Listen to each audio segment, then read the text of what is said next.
Hello friends, welcome to my YouTube channel. आज का ये वीडियो ये है प्लेटो पर, जो सुकरात का क्या प्रभाव था, या सुकरात का प्लेटो पर प्रभाव। प्लेटो पर सुकरात का प्रभाव।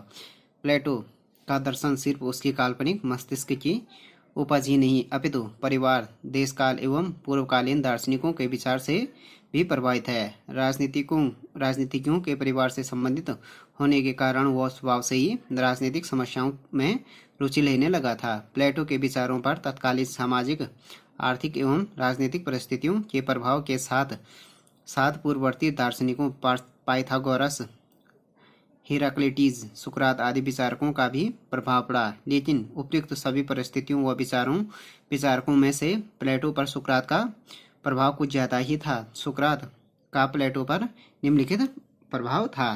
तो प्लेटो का जो दर्शन सिर्फ उसकी जो काल्पनिक मस्तिष्क है उसकी ही क्या नहीं है, उपज नहीं, बल्कि जो उसका परिवार, देश काल एवं पूर्वकालीन जो दार्शनिक थे उसके विचारों से भी प्रभावित है। राजनीतिज्ञों के परिवार से संबंधित होने के कारण जो प्लेटो थे वही क्या राजनीतिक समस्याओं में रुचि लेने लगे थे। प्लेटो के विचारों पर तत्कालीन जो सामाजिक, आर्थिक एवं राजनीतिक परिस्थितियों का प्रभाव के साथ साथ क्या था, जो उसके पूर्ववर्ती दार्शनिक थे उनका भी प्रभाव पड़ा। लेकिन जो सुकरात था उनका प्रभाव उन पर कुछ ज़्यादा ही पड़ा। उनको निम्नलिखित बिंदुओं में देखा जा सकता है। फर्स्ट हो गया पॉइंट है, सद्गुण ही ज्ञान है। प्लेटो ने यह विचार अपने गुरु सुकरात से ग्रहण किया। सुकरात सद्गुण और ज्ञान को एक सिक्के के दो पहलू मानता था। सुकरात के अनुसार सत्य ज्ञान ही सद्गुण है। सत्य कभी अकल्याणकारी नहीं हो सकता है। ज्ञान सत्य की आत्मानुभूति है। सत्य को आचरण में लाए बिना सच्चे ज्ञान की अनुभूति निरर्थक एवं निष्फल है। मेयर के शब्दों में, यदि हम ज्ञान और आचरण को एक माने तभी एक अस्थायी मापदंड बना सकते हैं। जिस ज्ञान का आचरण के साथ कोई संबंध नहीं है, जो ज्ञान केवल ज्ञान के लिए संपादित किया जाता है, वह ज्ञान निरर्थक है। ज्ञान केवल कुछ सूचनाओं का संकलन मात्र नहीं, इसका चरित्र निर्माण के साथ गहरा संबंध है। ज्ञान बुद्धि के माध्यम से संपूर्ण व्यक्तित्व को प्रभावित करता है। यह इच्छा, शक्ति और भावनाओं का निर्माण करता है।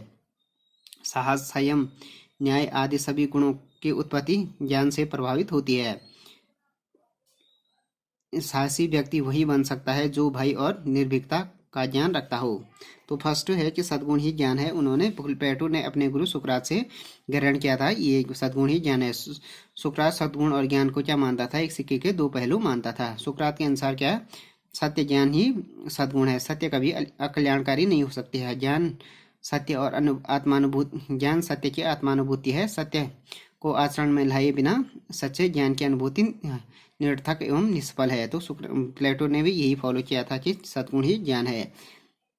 मेयर के शब्दों में, यदि हम ज्ञान और आचरण को एक माने तभी एक अस्थायी मापदंड बना सकते हैं। जिस ज्ञान का आचरण के साथ कोई संबंध नहीं है, वो ज्ञान क्या है, केवल ज्ञान के लिए संपादित है। वो ज्ञान क्या है, निरर्थक है। ज्ञान केवल कुछ सूचनाओं का, उसका ये मानना था कि जो ज्ञान है वो केवल सूचनाओं का संकलन मात्र नहीं, बल्कि क्या है, इसका चरित्र निर्माण के साथ क्या है, गहरा संबंध है। ज्ञान बुद्धि के माध्यम से संपूर्ण व्यक्तित्व को प्रभावित करता है। जो इच्छा, शक्ति और भावनाओं का निर्माण करता है। साहस, संयम और न्याय आदि सभी गुणों की उत्पत्ति ज्ञान से प्रभावित होती है।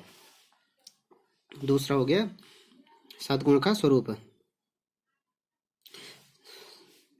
सुकरात की तरह प्लेटो का भी यह मानना था कि प्रत्येक वस्तु की भलाई या उत्कृष्टता इस बात में है कि उसमें वह गुण अवश्य हो जिसकी संपूर्ति के लिए उसका जन्म हुआ है। उत्कृष्टता शब्द सद्गुण के लिए प्रयुक्त यूनानी शब्द अरेती का हिंदी रूप शब्दार्थ है।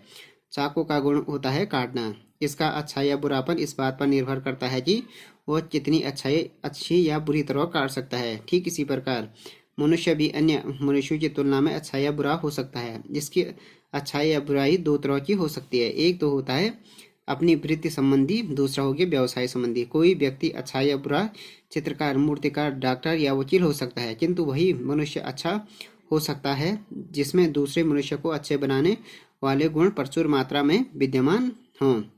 सुकरात की तरह प्लेटो भी एक अच्छे व्यक्ति में विवेक, साहस, संयम, न्याय, चार गुणों का होना आवश्यक मानते हैं, क्योंकि ये चारों गुण जो हैं मानवीय गुण एवं उत्कृष्टता का निर्माण करते हैं। तो सद्गुण का स्वरूप इन्होंने माना था। प्लेटो भी ये मानता था कि प्रत्येक वस्तु की भलाई या उत्कृष्टता इस बात में है कि वह गुण अवश्य हो जिसकी संपूर्ति के लिए उसका जन्म हुआ हो। उत्कृष्टता जो है अरेती शब्द का हिंदी जो यूनानी शब्द है अरेती उसका हिंदी रूपांतरण उत्कृष्टता है। चाकू का गुण जैसे हो गया काटना हो गया, इसका अच्छा या बुरापन इस पर निर्भर करता हो कितनी अच्छी तरह या बुरी तरह काट सकता है। ठीक उसी प्रकार मनुष्य की तुलना भी की कि वो अच्छा हो सकता है या अच्छा हो सकता है या बुरा। तो इसकी अच्छा या बुरा दो तरीकों से हो सकती है। एक वो अपनी वृत्ति संबंधी, दूसरा व्यवसाय संबंधी। वृत्ति और व्यवसाय संबंधी। वृत्ति संबंधी है कि कोई व्यक्ति क्या अच्छा चित्रकार, मूर्तिकार एवं डॉक्टर, वकील हो सकता है, किंतु वही मनुष्य अच्छा हो सकता है जिसमें दूसरे को अच्छा बनाने के प्रचुर गुण विद्यमान हो। सुकरात की तरह प्लेटो भी ऐसे व्यक्ति में चार चीजें, विवेक हो गया, साहस, संयम और न्याय को ढूंढता है, को अवश्य मानते हैं। ये चारों गुण मानवीय गुण एवं उत्कृष्टता का निर्माण करते हैं। तो सद्गुण का स्वरूप ये हो गया। देन ये हो गया सुकरात का ये राजनीतिक कला है। ये प्लेटो ने भी सुकरात का अनुसरण करते हुए शासन को एक कला माना है। इसलिए शासन के विशेषज्ञों को ही शासन संचालन करने का अधिकार दिया जाना चाहिए। जिस प्रकार हर व्यक्ति एक कुशल मूर्तिकार एवं निपुण संगीत नहीं हो सकता है, उसी प्रकार हर व्यक्ति क्या नहीं हो सकता है, योग्य शासक भी नहीं हो सकता है। दूसरा हो गया सत्य का सिद्धांत। राजनीतिक चिंतन में सुकरात के वास्तविकता के सिद्धांत को आदर्शवाद का जनक माना जाता है। प्रोफेसर कॉकर के अनुसार प्लेटो के दार्शनिकवाद का आधार सुकरात का वास्तविक सिद्धांत है। प्लेटो सुकरात की इस धारणा से पूर्णतः सहमत है कि वस्तुओं की वास्तविकता उनके मूर्त रूप में नहीं वरन उनके विचार में है। किसी वस्तु की वास्तविक सत्ता इंद्रियों द्वारा प्रतीत नहीं होती है, वरन उसकी वह अमूर्त धारणा है जो कि उसके मन में विद्यमान रहती है। मूर्त रूप वास्तविक सत्ता की एक अपूर्ण अभिव्यक्ति है। उसकी पूर्णता तो उस वस्तु के विचार में ही रहती है। देन हो गया ज्ञान का सिद्धांत। प्लेटो भी सुकरात की तरह ज्ञान को दो प्रकार मानता है। एक हो गया सापेक्ष, दूसरा निरपेक्ष। सापेक्ष ज्ञान इंद्रियों द्वारा प्राप्त अपूर्ण ज्ञान होता है जो देश काल की परिस्थितियों से प्रभावित होने के कारण बदलता रहता है। इसका स्वरूप ज्ञाता की मनोवृत्ति तथा दृष्टिकोण पर निर्भर करता है। इस तरह का ज्ञान न होकर ज्ञान की तरह होता है। इसके विपरीत निरपेक्ष ज्ञान अपरिवर्तनशील, वैज्ञानिक, वस्तुनिष्ठ तथा तर्कसंगत होता है। इस ज्ञान की अनुभूति विश्व तथा निर्लिप्त बुद्धि भी हो सकती है। यह देश काल की सीमा से बाहर की वस्तु होता है। वास्तविक ज्ञान निरपेक्ष होता है, इसलिए मानव जीवन का लक्ष्य निरपेक्ष ज्ञान है। अब हो गया दार्शनिक शासक की तानाशाही का सिद्धांत। सुकरात लोकतंत्र को मूर्खों व अज्ञानियों का शासन मानता था। इस व्यवस्था के अंतर्गत सभी वोट देने, शासक कार्यों में भाग लेने, न्याय करने का समान अधिकार प्राप्त था। कभी कभी शासकों को लॉटरी द्वारा चुना जाता था। वह एथेंस की सरकार की घोर निंदा करता था। इसलिए अज्ञानी शासकों ने सुकरात को प्राण दंड दे दिया। प्लेटो ने भी व्यावहारिक तौर पर एथेंस प्रजातंत्र की बुराइयां देख ली थी, इसलिए उसने भी अपने गुरु सुकरात की तरह प्रजातंत्र की निंदा की और लोकतंत्र के स्थान पर दार्शनिक शासक की तानाशाही का समर्थन किया। उसने दार्शनिक शासन की तानाशाही का सिद्धांत दिया, इसलिए उसने सुकरात से ग्रहण किया, क्योंकि सुकरात का ये मानना था कि जो लोकतंत्र है वो चाहे मूर्खों और अज्ञानियों का शासन था उस टाइम पर।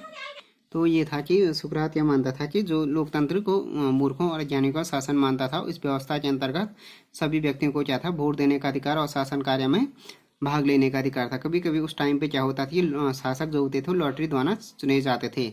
वो एथेंस की सरकार की घोर निंदा की इस कारण से, इसलिए अज्ञानी जो शासक थे उन्होंने सुकरात को प्राण दंड दे दिया। और प्लेटो ने भी व्यवहारिक तौर पर एथेंस की जो प्रजातंत्र की बुराइयां देख ली थी, इसलिए उसने अपने गुरु की तरह किया जो सुकरात थे प्लेटो ने अपने गुरु सुकरात की तरह प्रजातंत्र की घोर निंदा की। लोकतंत्र के स्थान पर दार्शनिक तानाशाही का समर्थन किया प्लेटो ने।